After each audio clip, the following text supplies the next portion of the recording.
भोकाल, तिलसिम टूट गया। आज यह तिलसिम टूट कर ही रहेगा। तिलसिम मुल्पाक के सोने के महल के सामने खड़े शूतान, अतिक्रूर, तुरीन और भोकाल ने आज दिलों में ठान ली थी कि तिलसिम को तोड़ कर ही रहेंगे। पांचों सोने के महल की तरफ बढ़े। यही है तिलसिम मुल्पाक का मुख्य द्वार, जिसमें अब हम प्रवेश करेंगे। तिलसिम ओलंपक में प्रवेश पाना कितना आसान लग रहा था, किंतु इतना आसान है नहीं। झूम। क्योंकि अगले ही क्षण चारों तरफ नजर आने लगे सैकड़ों हजारों भयंकर नाग। हिस हिस हिस। ओह, इतने सांप! एक और नई मुसीबत, यानी अभी और बाधाएं बाकी हैं। टूट पड़ो इन पर, खत्म कर दो इन्हें। हिस। दरिंदो, काट डालूंगा तुम्हें। भरपूर शक्ति से तलवार घुमाई भोकाल ने। दूर जाकर गिरा कटा हुआ सिर उस भयंकर नाग का। ऐसे ही पल भर में खत्म कर दूंगा तुम सबको। किंतु अगले ही क्षण भोकाल का दावा झूठा पड़ता दिखाई दिया। उफ, यह तो अभी भी जीवित है। अतिकुर ने भी दंताक को एक खुंखार से दिखते नाक के खुले हुए जबड़े में घोंप दिया। खचाक। किंतु जबड़ा छिन्न भिन्न हो जाने के बाद भी ढीठ नाग ने अतिकुर को जकड़ लिया। उफ, यह तो कोई साधारण नाग नहीं है।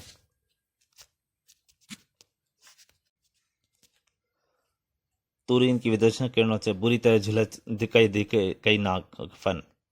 मुझसे नहीं बच पाओगे शैतानो।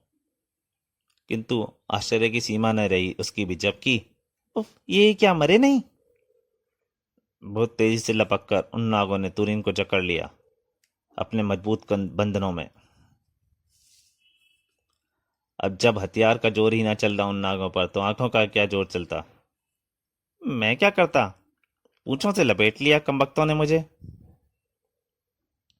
तब जबकि चारों ही महाबली महावीर जकड़े जा चुके थे उन शैतान नागों के बंधनों में, धरती का सीना चीर कर भयानक जीव ने जन्म लिया। नहीं! श्वेता के मुंह से चीख निकल गई। ओह, नागदैत्य! नागदैत्य श्वेता को भटकने के लिए झुका, गटकने के लिए। नहीं, मुंह पीछे कर शैतान, इस बच्ची से छूना भी मत।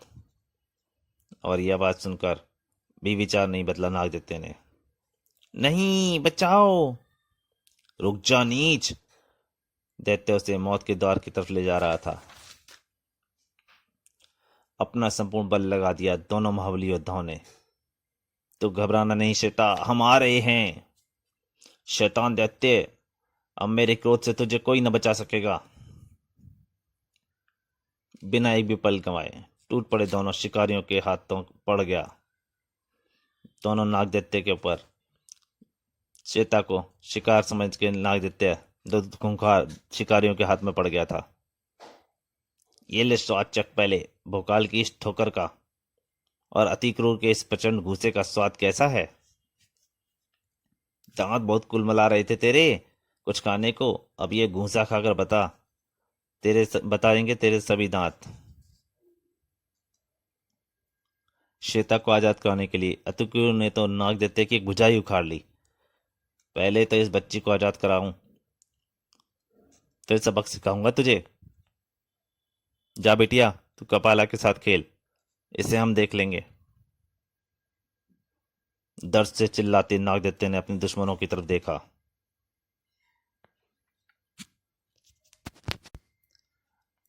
और तबाही मचा दी दैत्य ने। क्रोध से पागल हो गया ये तो। अरे बाप रे, नाराज हो गया क्या भाई? और इससे पहले कि नागदैत्य कुछ कर पाता, भोकाल की तलवार और अति क्रूर का दंताक उसके मस्तक में प्रविष्ट हो गया। खटाक! अगले पल नागदैत्य जा पड़ा धरती पर, बम मारा। और नागदैत्य के मरते ही सभी नाग भी हो गए गायब। वाह, हम आजाद हो गए।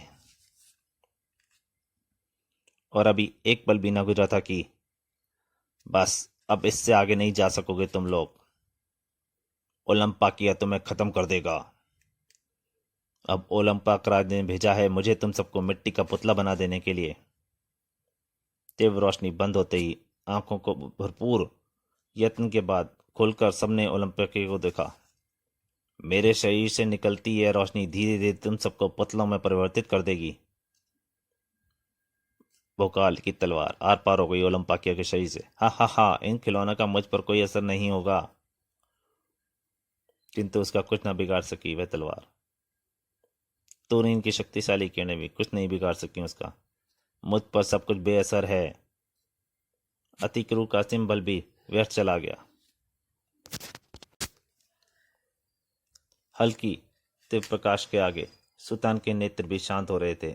इतने तीव्र प्रकाश के आगे इसके तेज को न काट सकेगी मेरी समोहिनी शक्ति।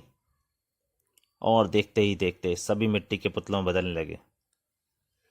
भोकाल, ये हमारे शरीर को क्या हो रहा है? मैं हिल भी नहीं पा रहा। हम पुतले बनते जा रहे हैं। बेबसी से अपने शरीर को मिट्टी में तब्दील होते देख रहे थे वे। अब मैं कोई नहीं बचा सकता। और उस बेबसी पर ठहाका लगा रहा था वह जो हो रहा था कामयाब। हा हा हा, बन गए सभी निर्जीव पुतले और अंधे की कहानी खत्म। अब इनकी कहानी खत्म। कामयाबी पर हंसते हंसते उसके शरीर में हुआ परिवर्तन। ओलंपक राज खुश होगा, शाबाशी देगा कि ये 6 थे और मैं अकेला। हा हा हा। अब पुतलों के करीब पहुंचा वह। एक बात तो है, तुम्हारी बहुत बहादुरी दिखाई तुम लोगों ने, क्योंकि ओलंपक राज की सेना का आखिरी सिपाही हूं मैं।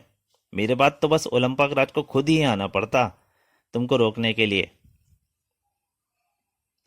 खुशी से झूमता हुआ वह सुल्तान की तरफ बढ़ा। और ओलंपक राज से तो खैर तुम बच ही नहीं सकते थे, हैं? हाँ, ये क्या? बुरी तरह चौंक उठा था ओलंपाकिया। और इसका कारण था सुल्तान की आंखें। इसकी आंखें मुझे घूर क्यों रही हैं? क्या ये आंखों से मुझे बांध रही हैं आंखें? और कुछ कर पाने से पहले ही बंद गया था ओलंपाकिया उन आंखों के समूह में।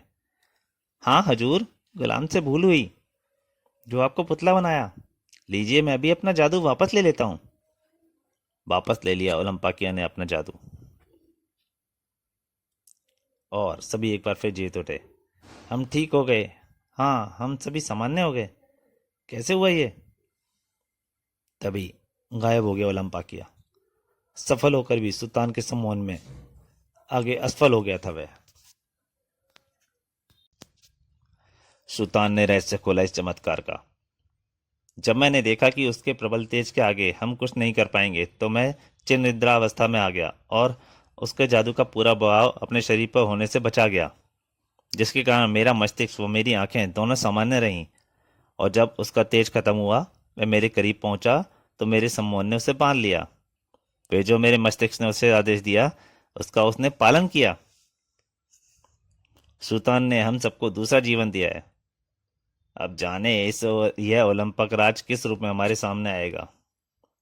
फिर वे सोने की महल की ओर बढ़ चले। किंतु महल के द्वार के पास ही पांचों को रुक जाना पड़ा। उनके सामने खड़ा था। ओलंपक राज के रहते इस महल में प्रवेश नहीं कर पाओगे बच्चा। और सुनो, अब तुम्हारा यह सफर मैं समाप्त कर दूंगा, तुम सबको समाप्त करके।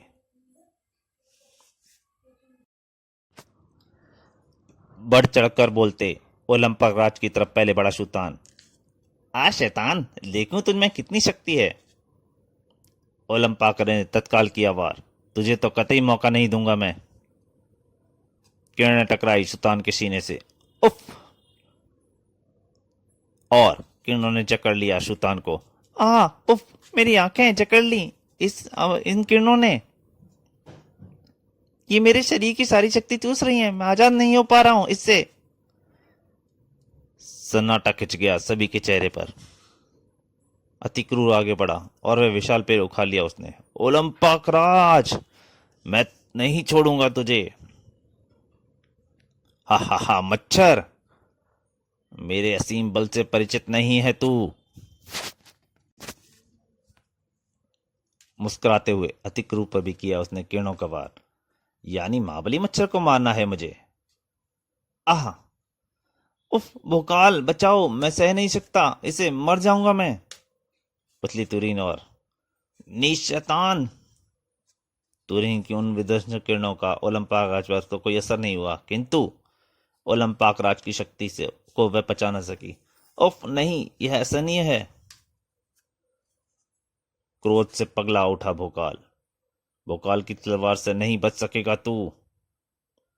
ओलंपाक राज ने किया उस पर भी किरणों का वार।